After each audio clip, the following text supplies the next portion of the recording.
So this is a video about what I did with my vacation magnets.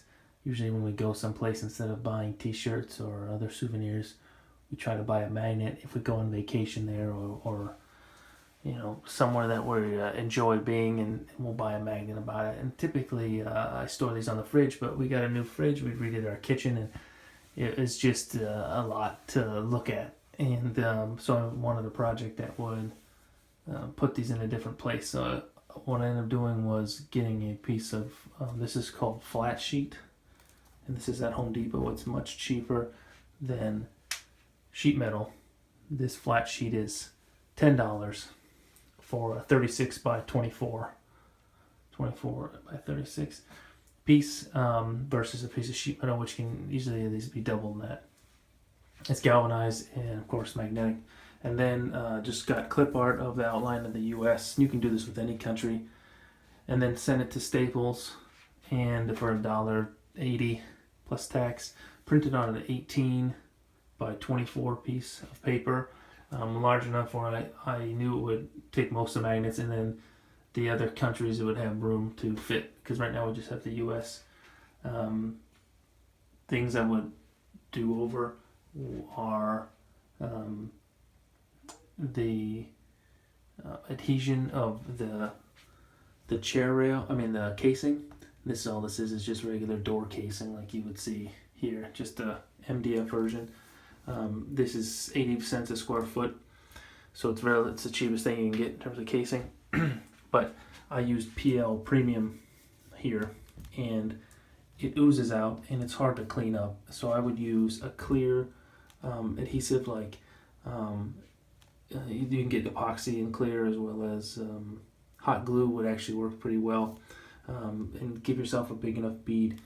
This area I probably have about this much of clearance overlapping behind, but over here, say, I have this much, and that was due to my lack of accurate measurement. So on top of getting a clear adhesive, because PL Premium is difficult to work with and difficult to clean up, I would say make sure you at least have half the distance. If not, you can do 3/4 or more even of your panel. This metal piece needs to extend to the casing. That way you have a nice fat gluing surface, so if you run a bead down on the inside, on the back side, you're not going to have it ooze out of the, especially on the surface you see, which is this side. And so that was probably my biggest frustration, was the gluing. I knew this was light enough, this MDF, to hold, which is minimal gluing, but nonetheless, with PL Premium especially, it's so thick, it really oozes out.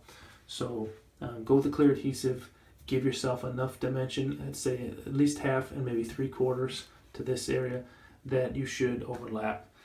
Your metal panel piece should extend to that point, so you have enough gluing surface. And then finally is the adhesion to the wall. These are just mechanical fasteners. These are called monkey hooks. I initially was going to screw them to the wall, but didn't really want to deal with that if I didn't have to, because you have to mark through it, hold this piece up. It was just longer process to put in drywall anchors or toggle bolts than it was just do this, which is I just screwed drilled a hole of an 1/8 inch or less drill bit through the panel, and then took a monkey hook, and it's just like a big fish hook basically. It sits behind the drywall, and it bites behind the surface of the drywall. You can get monkey hooks at the dollar store. So I would do that, just put a level up top, and made it a little bit easier to hang this. Plus, these holes are so small, if we ever do move this, it's very inconspicuous about the size of that hole. So those are the tricks, I would say. It's the dimension you leave over, the overlap behind, the epoxy that you use, and again, hot glue or some clear adhesive. Especially if you have a light, like an MDF. If you have a real thick molding, I probably wouldn't use hot glue because of the strength. But there is no backing to this either. It's not rigid. So don't go with any epoxy that is going to dry absolutely hard and not provide any flexibility.